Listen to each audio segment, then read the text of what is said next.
Hello viewers, সবাইকে হামিদার কিচেনে স্বাগতম। সবাই কেমন আছেন? আশা করি যে যেখানে আছেন ভালো আছেন, সুস্থ আছেন। আমিও ভালো। আজ নতুন রাঁধুনিদের জন্য রেসিপি নিয়ে এলাম ছোট চিংড়ির মালাই।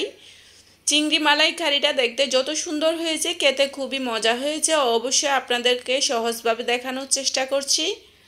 আপনারা রেসিপি ভিডিওটা না টেনে মনোযোগ সহকারে দেখবেন। এই ধরনের মজার রেসিপি পেতে অবশ্যই আমার চ্যানেল সাবস্ক্রাইব করে রাখবেন। যারা সাবস্ক্রাইব করেছেন তাদেরকে অনেক ধন্যবাদ। চলুন আর কথা না বাড়িয়ে মূল রেসিপিটা উপভোগ করে আসি।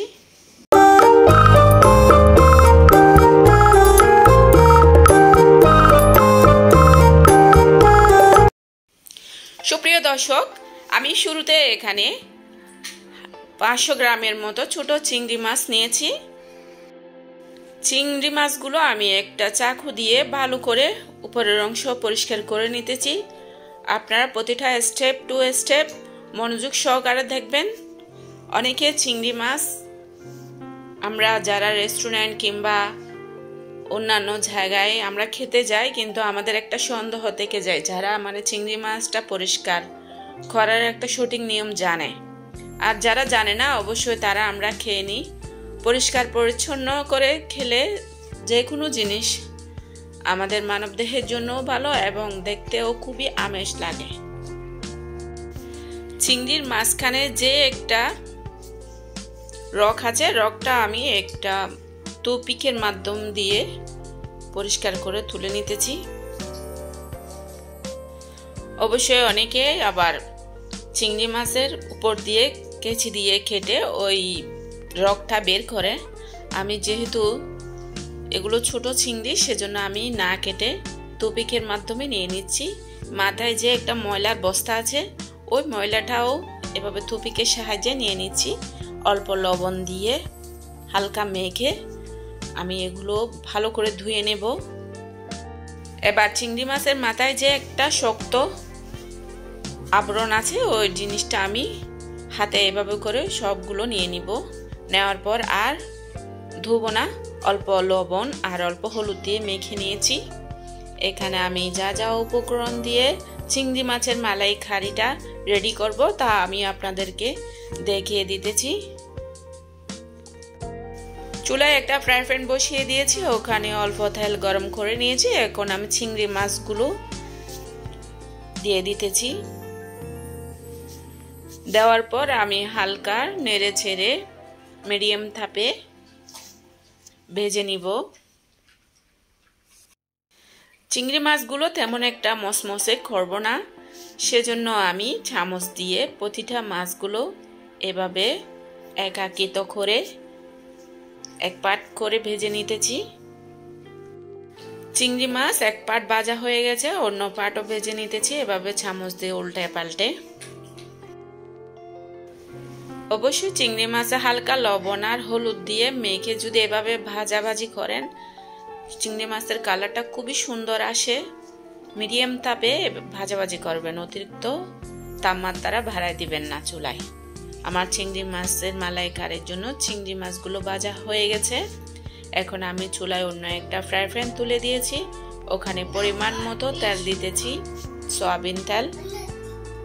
অল্প গরম মশলা দিতেছি, একটা তেজপাতা, 2 টুকরো দারুচিনি, 2-3টা লবঙ্গ, 2-3টা গোলমরিচ এবং 1 কাপ পেঁয়াজ কুচি দিয়েছি এবং এক কাপ টমেটো কুচি, সাথে 1 চামচ আদা বাটা, 1 চামচ রসুন বাটা দিয়ে ভালো করে নেড়ে ছেড়ে এভাবে ঢাকনি দিয়ে কিছুক্ষণ জাল করে নিচ্ছি।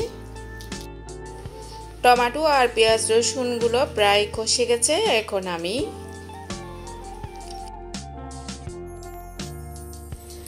আমি এক চামচ লাল মরিচ পাউডার দিতেছি। এখানে হাফ চামচ এমনি লাল মরিচ, হাফ চামচ কাশ্মীরি লাল মরিচ পাউডার, সাথে হাফ চামচ হলুদ, হাফ চামচ জিরা ধনিয়া পাউডার, রুচি মতো লবণ দিয়ে হালকা পানি দিয়ে ভালো করে নেড়ে ছেড়ে ভেজে নেব।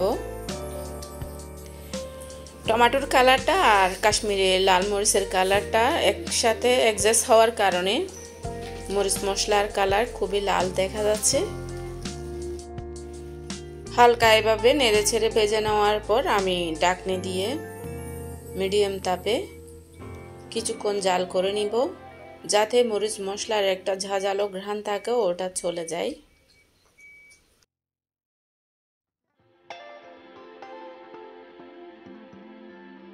মরিচ মশলাগুলো প্রায় কষে গেছে, দেখুন এবার উপরে তেল উঠে এসেছে। এখন আমি 1 চামচ টক দই দিতেছি, সাথে দিচ্ছি নারিকেলের দুধ 1 কাপ।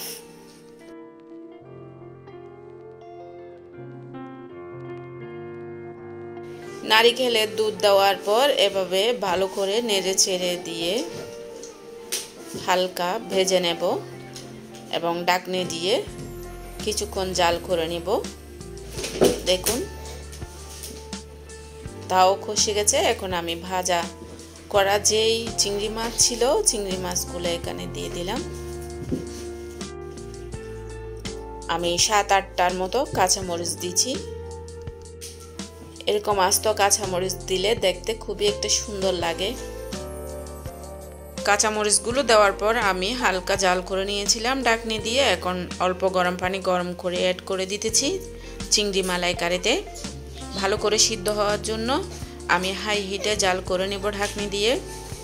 চিংড়ি মালাইকারি নামানোর আগে আস্ত পেঁয়াজ আর ধনেপাতা দিব। আমার রান্না প্রায় শেষের দিকে। বন্ধুরা যা যেখানে আছেন ভালো থাকেন, সুস্থ থাকেন। রেসিপি ভালো লাগলে অবশ্যই লাইক কমেন্ট শেয়ার করবেন। আশা করছি আপনাদের খুবই ভালো লাগবে।